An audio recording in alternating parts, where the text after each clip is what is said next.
Alhamdulillahirabbil alamin.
Halo guys, bertemu kembali di Tenis Podcast. Pada hari ini kita bertemu dengan legend tenis Indonesia, Om Suharyadi. Selamat siang. Halo Om. Tenis. Selamat siang Mas Jerry. Apa kabar? Baik Om. Selamat diucapkan Om. Kami dari para pecinta tenis mengucapkan terima kasih kepada Om Suharyadi yang telah membawa kontingen tenis Indonesia mempersembahkan juara umum SEA Games 2023 di Kamboja. Oh iya, kemarin hasil yang luar biasa sih. Tapi kita apresiasi pada para pemain. Bukan kerja saya aja, tapi kerja dari manajer, pelatih, dan tim pendukung, terutama atlet-atlet yang motivasi yang luar biasa, sehingga dia bisa memberikan hasil yang hampir semua nomor boleh kita bilang di final semuanya. Finalis semua gitu ya. Pertama di perorangan, dan kita berhasil menggait 4 medali emas dan 2 perak, 3 perunggu. Dan itu adalah hasil yang luar biasa. Tapi itu kan kembali lagi boleh kita bilang tim event SEA Games, dan masih banyak turnamen lagi yang lebih besar, terutama nanti ada Asian Games. Terus kita harus mau fokuskan lagi, mudah-mudahan pemain kita bisa masuk di Olimpiade. Amin, amin ya robbal alamin. Jadi sampai saat ini Om, achievement penalty sampai saat ini ada di mana Om? Posisi kita di hari ini? Kalau boleh saya bilang, memang kita sudah berhasil dalam proses target di SEA Games. Kalau kita bilang SEA Games itu kan memang pertandingan yang cuma diikutin 11 negara ASEAN, sedangkan pemain yang terbaik sekarang itu kan bisa dilihat cuma 5 negara. Indonesia, Filipina, Thailand, Vietnam, ada Malaysia. Nah, selalu berkompetisi dengan 5 negara itu, dan kita juga selalu juara umum, selalu bersaing dengan Thailand. Nah, sekarang kita harus merubah mindset ini. Gimana caranya? SEA Games ini sasaran antara aja. Nah, kita punya sasaran lebih tinggi lagi, yaitu membina pemain-pemain dengan berkualitas, mempunyai peringkat. ITF-nya harus banyak, juniornya, pemain seniornya juga harus punya ITP, Komite Atur, yang perempuan laki juga harus banyak. Ini yang harus kita gali harus kita cari.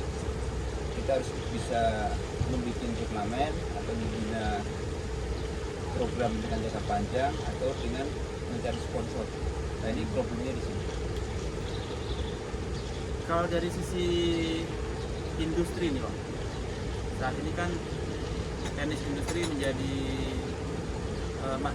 lihat masih ketinggalan lah dibandingkan dengan bulu tangkis atau sepak bola.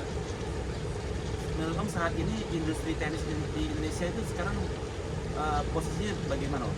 Jadi kalau boleh saya bilang, industri kan tergantung ikon. Jadi waktu zamannya Yayi tahun 90, jadi tahun 90 Yayi bisa masuk di top elit dunia. Itu tenis dulu berkembang dari daerah, dari provinsi, dari pusat. Hampir semuanya kepengen anak-anak bermain tenis. Ya, sampai lapangan full, boleh kita bilang. Produk dari sepatu, dari produk dari raket, dari sinar, semuanya orang tertarik dengan tenis. Nah, berjalannya waktu, nah sekarang boleh kita bilang tenis ini bangkit lagi. Ya apalagi waktu kemarin artis tiba-tiba tenis. Iya, betul. Itu rame tuh. Nah, tapi kan kembali lagi itu kan mayoritas pemain orang-orang yang nggak suka tenis jadi suka, yang sudah main tenis jadi main tenis lagi.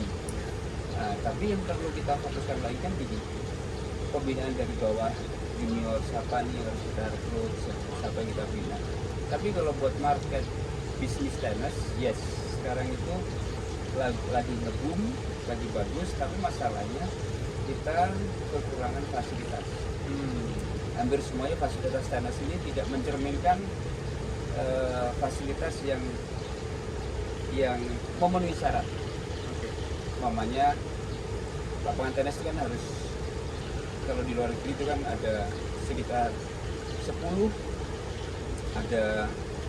ada tempat center courtnya, terus ada locker roomnya, terus ada khusus buat pertandingannya ada, semua tertata rapi. Nah, kalau di Indonesia kan ini cuma ada 2, ada 1, ada 3, jadi masih belum completely. Nah, kedepannya kalau bisa daerah-daerah yang sudah punya stadion kayak di Balikpapan, di Sulsel, Palembang, di Irian Jaya, di Papua, terus di Rio yang dulu bekas pol itu, di Samarinda, itu harus kita kembangkan lagi, kita renovasi lagi. Ya tadi Mas Jerry bilang, gimana tenis ini bisa bikin entertainment buat sport bisnisnya, dan bisa berkembang dari segi hiburannya, dari segi prestasinya, terus dari segi pembinaannya. Nah ini harus kita cari itu.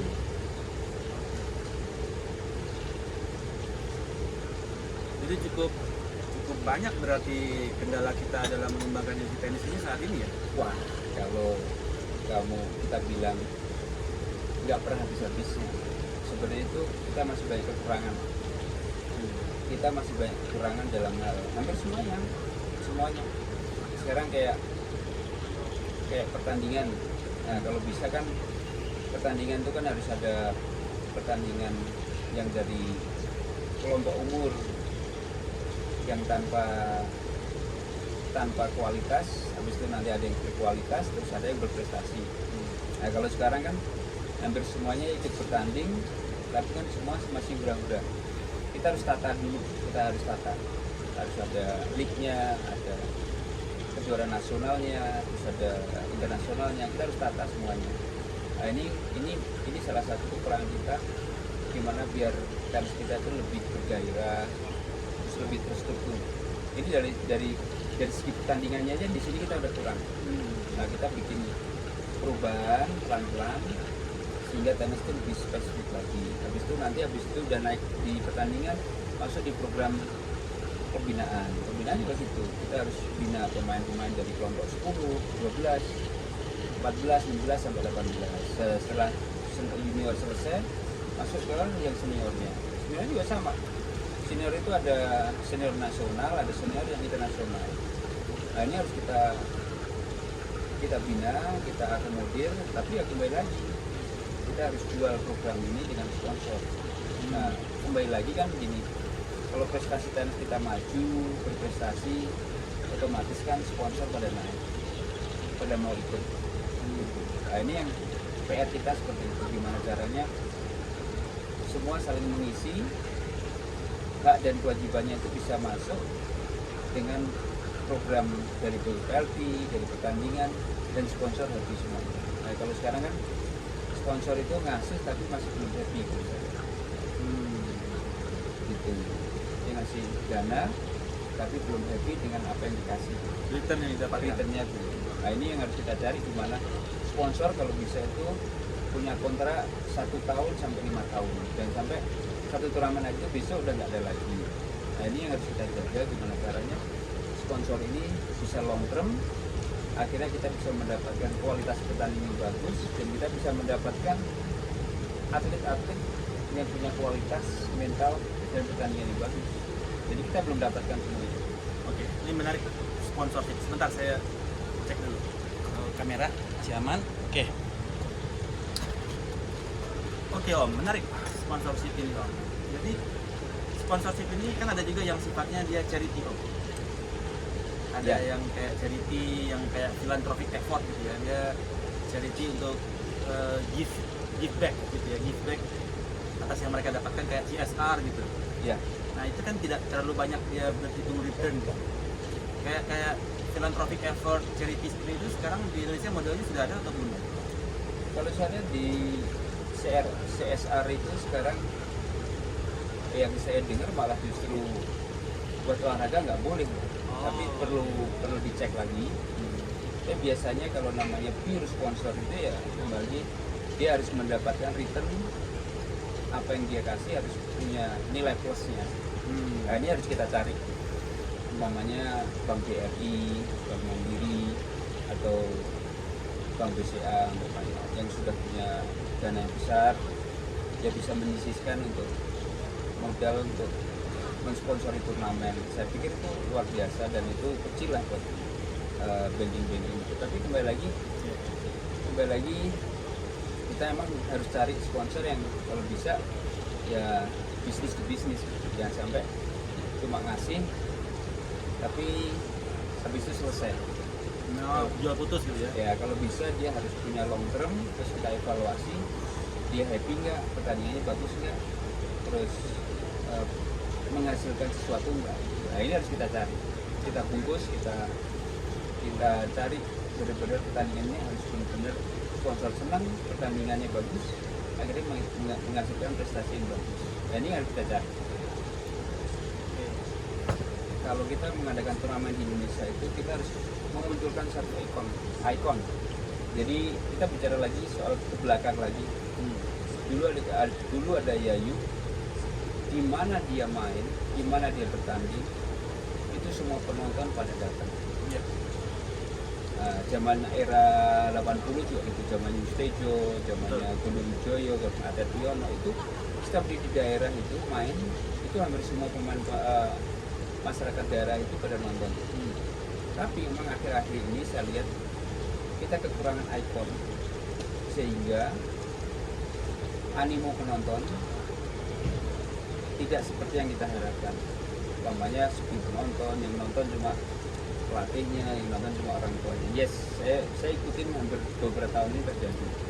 Untuk bisa meningkatkan itu lagi, kembali lagi ya kita butuh press itu dominan sekali untuk bisa memaparkan turnamen ini apa sih yang main, siapa aja, terus kualitasnya kayak apa, harus kita rinci semuanya. Jadi setelah dapat masukan seperti itu, mungkin penonton akan baca, oh ini bagus nih pertandingannya. Nah tapi sekarang yang terjadi itu tidak ada pengulasan dari pers itu, siapa yang main, terus pertandingannya gimana. Yang terjadi cuma menyelenggarakan aja, tapi tidak pernah diekspos, tidak didokumentasikan, tidak diekspos, itu tidak dipublish, tidak disiarkan. Ya. Jadi Betul. awareness-nya hampir nggak ada gitu. Betul. Akhirnya yang terjadi kita sudah banyak ketinggalan dengan cabang yang lain seperti kayak voli, kayak sepak bola, terus kayak badminton. Padahal tenis ini bisa dijual sebetulnya kalau kita bisa memanage, karena permainannya kan bagus, ada rally, ya ada berhentinya, terus penonton nggak boleh bicara sembarangan. Jadi sebenarnya itu tontonan yang bagus sebenarnya, tapi karena ya itu kembali lagi dari pihak-pihak penyelenggara, persnya, terus kurang diangkat dari segi kualitas pertandingan itu, akhirnya yang terjadi selama ini banyak turnamen yang kosong. Gitu. Ya itu cukup sangat disayangkan, sehingga awareness-nya nggak dapat, investasi udah gede, Ya. awareness-nya nggak dapat, jadi return on investment jadi kecil. Ya contohnya kayak ini aja, turnamen yang di Sultan ini. Ini kan turnamen bagus, 25.000. Kalau kita expose, kita kasih ke masyarakat tenis, ini loh yang datang, pernah juara ini, pernah juara ini. Terus ini loh pemain kita yang ikut, ini sebenarnya akan menjadi dampak. Terus yang kedua, kalau bisa mainnya sistemnya sore kalau bisa.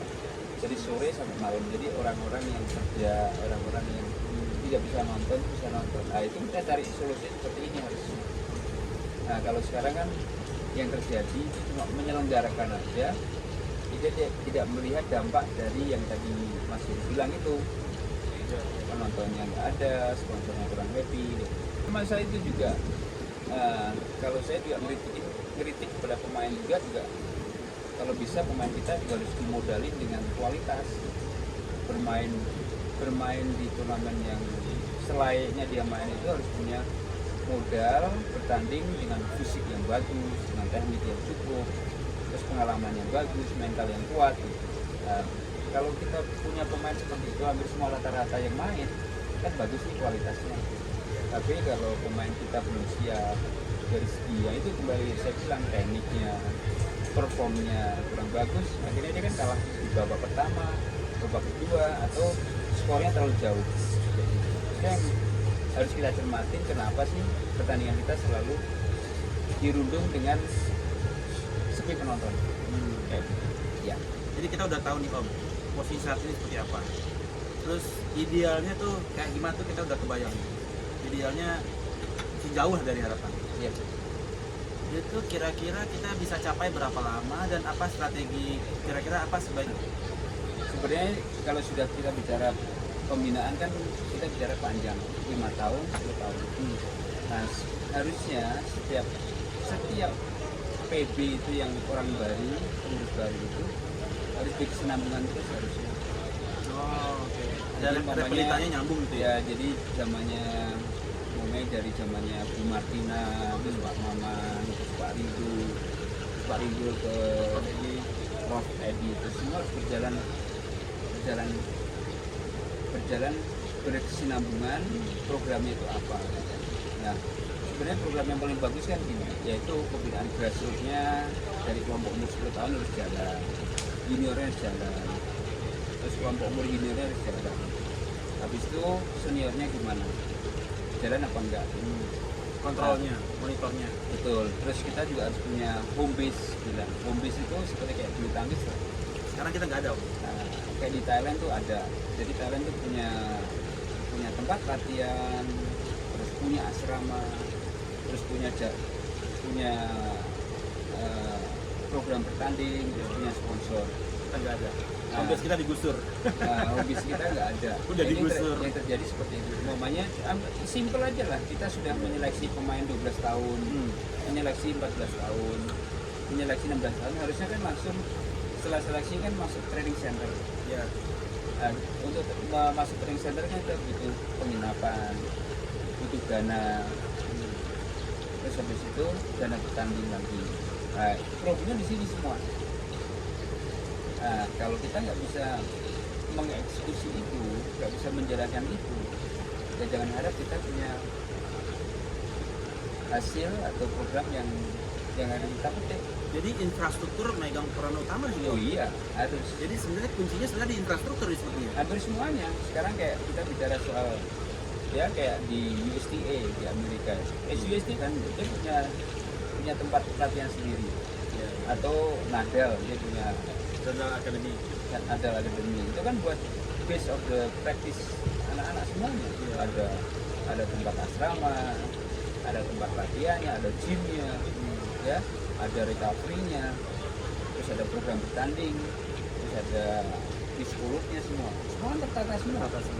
Nah kita harus punya seperti itu kalau mau, tapi itu kan kembali lagi dana besar, sponsor yang harus dicari. Nah kalau kita nggak punya seperti itu, ya kita jangan harap. Oh, berarti ini kalau kita, yang jelas infrastruktur kita nggak ada nih sekarang. Betul, infrastrukturnya apa adanya aja. Apa adanya. Ya terus Ya ada lapangan tenis, tapi cuma berapa biji. cuma 4 biji lah. Terus nanti kalau ada training center untuk persiapan, kita nginep di hotel atau nginep di losmen.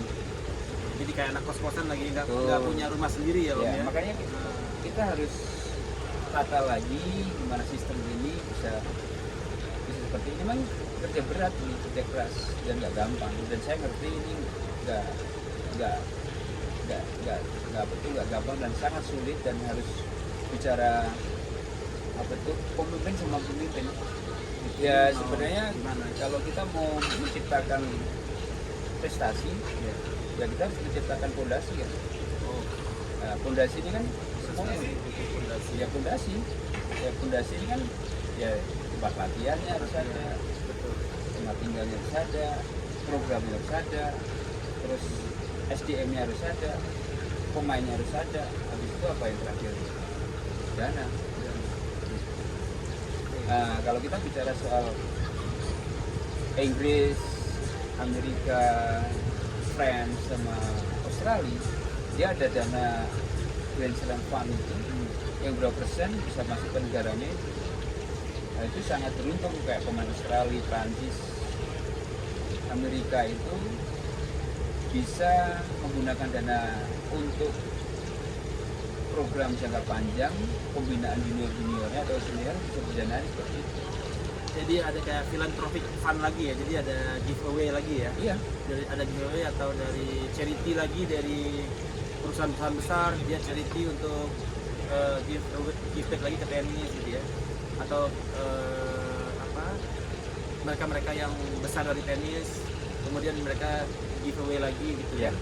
Jadi kayak gini, kayak umpamanya kayak di yang ITF juga punya program. ITF itu punya program. Jadi negara-negara yang kurang maju seperti kayak ASEAN itu ada Thailand, Indonesia, ada Malaysia. Mungkin kalau yang udah maju kan Jepang, Korea itu dia nggak dapat bantuan dari ITF.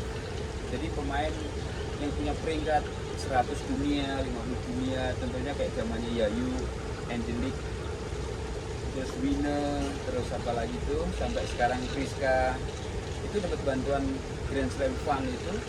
Kalau dia punya peringkat 50 dunia, 30 dunia itu dapat touring dari Australia. Oh, dia biayai touringnya? Ya, touring dari Australia, terus French Open, Wimbledon sama US Open. Itu suatu keuntungan yang luar biasa. Itu sudah terjadi pada Angelique, Priska dan pemain-pemain junior. Dia masuk ke aspiring player ya? Jadi itu namanya Grand Slam Fund. Jadi bantuan dari Grand Slam untuk membina atlet untuk bisa berkarir lebih tinggi lagi, disediain pelatih, terus semua gratis. Sudah dia berkarir di situ untuk menuju proses nanti ke profesional. Dan itu juga bisa diadopsi oleh pelatih juga sebetulnya? Oh bisa, sebenarnya bisa. Sebenarnya kita kalau mau bikin program seperti itu bisa. Jadi pemain-pemain terbaik junior kita dari kelompok umur 12, 14, 16 itu kita seleksi, ya, terus kita jual program ke suatu perusahaan, terus kita bikin program latihan, terus kita bikin program pertandingan. Nanti tujuannya nanti kita harus bisa masuk di Grand Slam. Nah, dengan catatan kita setiap turnamen ITF Junior itu harus bisa maksimal semifinal atau juara, sehingga dalam program setahun atau 2 tahun maksimal anak-anak ini harus bisa mencapai target 100 dunia atau 50 dunia. Tapi yang terjadi sekarang belum pernah terjadi karena kendala yaitu dana. Sebenarnya kalau saya pribadi sih punya angan-angan yang banyak, punya apa itu cita-cita yang banyak untuk bisa kita kembangkan. Tapi kembali lagi ya mungkin pengurus sudah tahu bahwa kendalanya dana. gimana menjual program ini ke sponsor. Nah ini juga jadi awareness juga kepada para pencinta tenis yang berminat untuk melakukan philanthropic effort. Ada giveaway dana, giveaway kita untuk mensupport tenis. Nah ini juga salah satu. Nanti Seperti yang sudah kita organisasi. yang seperti sudah kita lihat sekarang kan sih kayak Raffi, dia punya perusahaan yang begitu besar, terus manajemen sport dari basket, dari sepak bola, dan sekarang dia ngasih sponsor kepada Rifki. Itu adalah sesuatu yang luar biasa dan harus kita dukung. Dengan adanya dana seperti itu, si pemain ini bisa beraktivitas dan bisa bertanding kemana aja, sehingga bisa mewujudkan yaitu ke arah profesional. Nah, kita kepengennya kalau bisa ada pengusaha, ada sponsor seperti ini. Jadi corporate-nya juga kasih dapat brand baru ya, branding sendiri kepada company-nya dari atlet-atlet yang menjadi aduannya mereka. Betul. Menarik. Ya, jadi kalau bisa tenis ini udah mindsetnya itu udah entertainment bisnis dan saling menguntungkan lah harusnya. Ya. Jadi jangan cuma apa itu membina aja tapi belum ada untung. Kalau bisa membina dan ada untungnya, dan sponsor juga saling membantu dan dapat yang namanya kembali lagi itu keuntungan apa sih yang dikasih dari sponsor kayak gitu. Oke, jadi kita udah bayang nih Om, strateginya sudah komprehensif sekali. Tapi bagaimana ini cara menjalaninya Om? Bagaimana kita how to make it happen itu? Ya kalau emang itu susah, kali kan globalnya semua seperti itu. Ya, dipikirnya besar ya? Ya, sekarang satu-satu dulu aja. Satu-satu dulu. Apa yang harus kita kembangkan dulu? Pembinaan apa yang harus kita ambil dulu? Umpamanya PPPLT ini sekarang apa yang harus dikembangkan dulu? Kan ada macam-macam nih. Ada program yang harus kita ambil dulu apa nih? Umpamanya kita harus bikin pembinaan grassroots-nya dulu. Habis itu grassroots sudah selesai, apalagi nah, setelah grassroots selesai ini seniornya kayak apa? Nah, terus pertandingan juga gitu. Pertandingan ini mau bikin pertandingan junior, senior nasional dulu atau internasional. Gitu. Itu harus ada step by stepnya dulu. Jangan sampai kita nggak pernah melakukan ini. Gitu. Kalau bisa harus selalu bertahap dan saling berkoneksi gitu. Namanya pembinaan grassroots, terus pembinaan pertandingan, terus habis itu pelatihan juga jalan lagi, terus pendanaan juga ada jalan, terus fasilitas juga harus ada. Nah ini harus kita pikirkan satu-satu dulu. Kalau semuanya berat, jadi satu dulu. Umpamanya yang paling penting sekarang kita harus punya fasilitas. Di mana tempat kita? Kumbisnya PBPLT. Dalam waktu dekat ini apalagi Om rencananya Om? Katanya artinya Juli Piala Federasi. Terus Jadi kalau buat program di PBPLT, saya sebagai Dimpres ini kan saya harus ngatur lagi. Setelah SEA Games ini kita akan mempersiapkan anak-anak untuk Asian Games. Asian Games itu bulan September. Habis itu ada Juli itu ada Fed Cup. Fed Cup itu kita di grup 2. Di grup 2 kita harus targetnya harus masuk grup 1. Terus habis itu masuk di Davis Cup bulan September. Ya, habis itu nanti mungkin Davis Cup dulu baru Asian Games. nah, Gitu. Jadi ada persiapan yang lebih besar lagi yaitu Davis Cup, Fed Cup, Asian Games. Tapi anak-anak dalam proses menuju ke sana, untuk pemain putri Aldila CL dia punya program sendiri, terus Rizka punya program sendiri, Jessica juga, Jessie sama Bea juga punya. Kalau yang putra mungkin mudah-mudahan ada turnamen di Indonesia yang seperti minggu ini dan bisa berlanjut di Indonesia dengan pertandingan yang berurutan seperti yang sudah kita lakukan di SEA Games kemarin.